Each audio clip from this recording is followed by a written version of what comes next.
Goeienaand, good evening, fellow South Africans and citizens of the world. And you know there is a classic old English saying, people who live in glass houses should not throw stones. What are we talking about here? We're talking about the Nelson Mandela Foundation lecturing people about Black Lives Mattering. What they're actually implying is that they are concerned about white on black racism. Quite extraordinary. But they couch it in terms of Black Lives Matter. If you look at South Africa, the racism that is happening 99.9% of the time on a daily basis is black against white. That is self-evident. Look no further than the racist employment policies that the ANC government have brought in. But I digress. Let's get back to Black Lives Mattering. What I'm going to do is I'm going to read a report that comes directly out of the justice.gov.za website. It's dated the 27th of May. And it's about, this is back in 1997. Okay, so this report's over 20 years old, and you'll understand the relevance in a minute. And the headline says, most political deaths occurred in the run-up to the 1994 elections. The Human Rights Commission. And they say the most deaths during the political conflict in South Africa occurred in the 4 years preceding the April 27th, 1994 general election, the Human Rights Committee said on Tuesday. Now remember, this was under Nelson Mandela's watch, okay? Just get that clear. In its submission to the Truth and Reconciliation Commission on human rights violations during the apartheid years, the Human Rights Commission said during the 46-month period starting in 1990, there were 14,000 deaths and 22,000 injuries. Now, 99% of those deaths were politically based. The ANC largely massacring Inkatha supporters, largely in places like KwaZulu-Natal, because they saw the IFP as a potential competitor post-1994. So they used brutality and murder to get rid of their political competitor. And if you look at pre-1994, or let's look at before the crap started, okay, when the ANC started attacking blacks who supported Inkatha. Now, before that, during the apartheid era, something like 7,000 people died mysteriously or on that sort of basis over the entire 40-year period. Now here you've got the Nelson Mandela Foundation, who were instrumental in all those deaths. Now remember, 14,000 largely black on black murders, politically related, leading up to the 1994 elections. This is now a press release from the Nelson Mandela Foundation that has just been released. They've bought into the Black Lives Matter debate. And I'll read to you verbatim what they say. And you tell me whether this is not hypocritical in the extreme, considering 14,000 largely black deaths in the lead up to the 1994 elections. Protests in response to the deaths of black people at the hands of police or military, George Floyd in the United States, Colin Kaeser in South Africa, Adam Traore in France, speak to a growing rage across the globe at continued white supremacy and use of state violence to support it. Well, I don't see where white supremacy came into the death of Collins Koza, seeing that it was actually two black South African National Defence Force members and a couple of South African Police Service thrown in who actually murdered this guy in his backyard. But don't let the facts get in the way of a good story when it comes to the Nelson Mandela Foundation. They can never do anything wrong, can they? No. God forbid we ever find them out on a mistake. Or we just have. Anyway, let's continue. As the case of South Africa demonstrates, such violence is to be found even in countries where black people hold the levers of government and of the state more broadly. And remember, this again is the Nelson Mandela Foundation press release. When communities are confronted by both resilient structural violence and attacks on their bodies, violent responses will occur. This is especially evident right now in the US, where many of the protests have been characterized by violent action. The latter is too readily dismissed as the work of extremists and or of criminal elements. As we have seen in South Africa, during the democratic era, violent protest is often the result of a careful calculation by communities who have come to see that only such action elicits the desired response from the state. And we dare not forget the country's tradition of armed struggle. In his speech from the dock at the Rivonia trial in 1964, Nelson Mandela said the following: "I do not, however, deny that I planned sabotage. I did not plan it in a spirit of recklessness, nor because I have any love of violence. I planned it as a result of a calm and sober assessment of the political situation that had arisen after many years of tyranny, exploitation, and oppression of my people by the whites." And they go on to say, "The use of violence can be rational and carefully targeted as part of a strategy to counter structural and other forms of violence against black lives. And of course it ought always to be so." All right, Nelson Mandela Foundation, please answer this one question, the elephant in the room.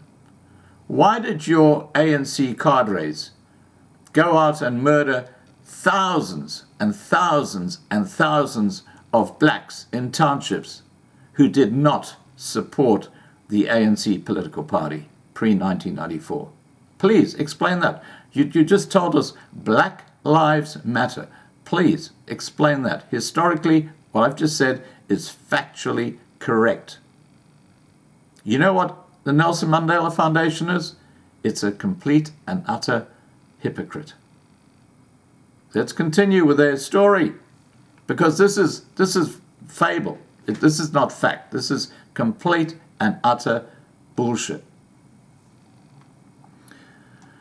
They go on to say, protesters in the US are signaling that enough is enough. Black lives matter enough to warrant getting out in the streets and demanding an end to a system which creates the conditions for and legitimizes violence against black bodies. Again, I just point to historical facts leading up to 1994. All those political murders orchestrated by Mandela as a leader of the ANC. Think about it. They go on to say, more than 1,000 black people die at the hands of police in the US every year.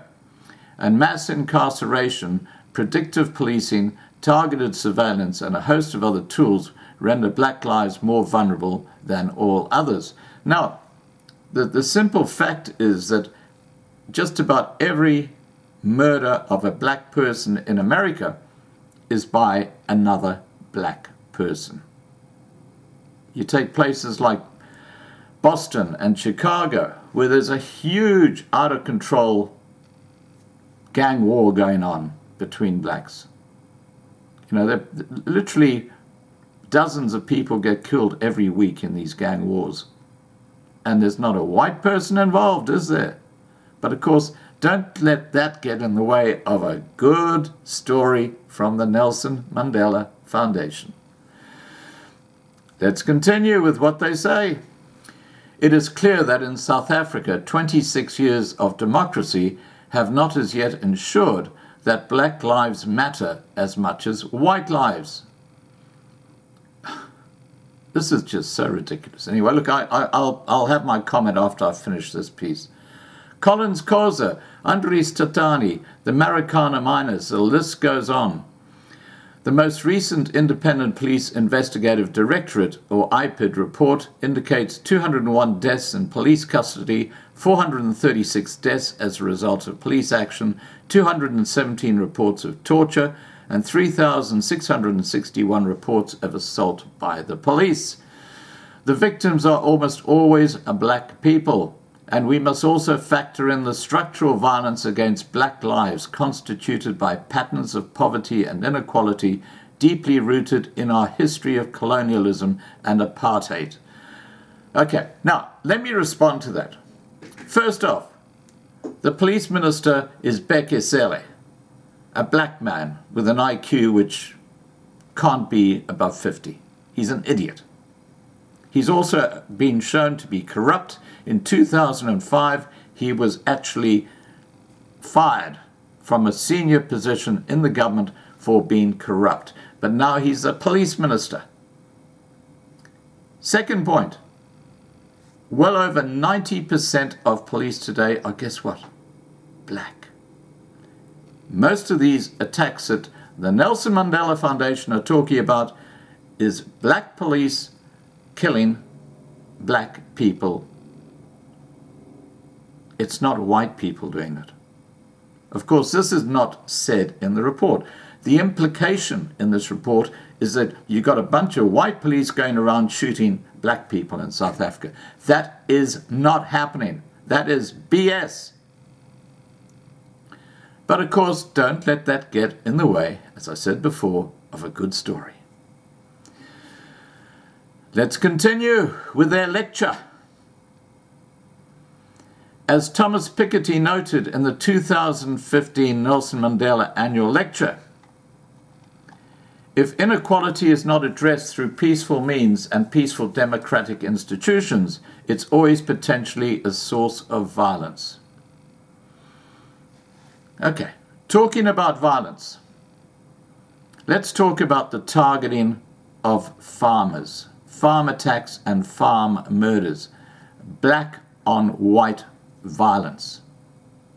And we're not just talking about, like with a police shooting of a black man, we're talking about a gang of black thugs who've planned this very carefully, 90% of the time, breaking into a farmer's house, and if they have a family, basically tying the man down on a couch and then forcing him to watch while they rape his wife. They do the most terrible things to his children while this man is incapacitated. He can't do anything. And the torture they put these families through is disgusting. And it's all on the public record. But this doesn't rate a mention in this report, does it? And we're not just talking about a couple of white farmers who've gone through this incredibly terrifying experience. Thousands of white farmers have been attacked, killed. Over 2,000 white farmers have been killed by black thugs in this manner since 1994. Let's continue with this bullshit from the Nelson Mandela Foundation. Now is the time for sober assessment of a resilient white supremacy in our country, in the US and globally. Resilient white supremacy.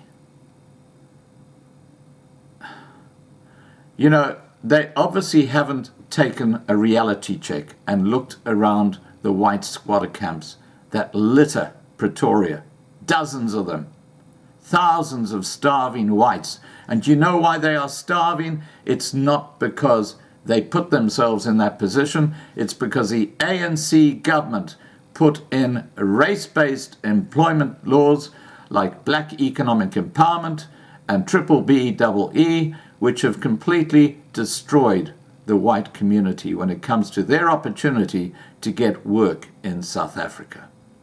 But of course, that's not racist. But let's get this right from the Nelson Mandela Foundation, the resilient white supremacy in our country. You know what these guys can do? They can go and pog my horn. Really. I mean, this is the bullshit that comes out of this Nelson Mandela Foundation that the taxpayer is funding. Talk about a rainbow nation. Give me a break. Anyway, let's continue. It ends with the following statement. We need to reckon with the fact that structural and other forms of violence will provoke violence, and we must face the reality that the ravages of COVID-19 will further entrench structural violence unless we fundamentally restructure our societies. It is time to apply our minds to this challenge. Black lives do matter. Well, I've just got one response to that. You guys are racist, and all lives matter, especially in South Africa, where the white population is on the verge of a genocide and is being persecuted mercilessly by the ANC government. Please remember to subscribe to be kept informed. Ring the bell for the updates. Please like this video. Please share this video. And above all, please stay safe.